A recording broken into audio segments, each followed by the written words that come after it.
You need to go away. They were given money. That was how it began. And of course, it then escalated into a proper long-term business with many people benefiting from.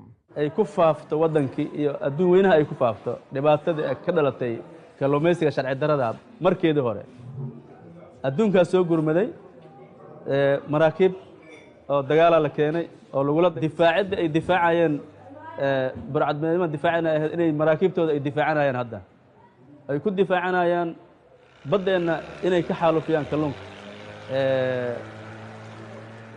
ila aan waa socotaa arrintaas waa ku jiraan maraakiibta sharci darrada badda waa ku jiraan.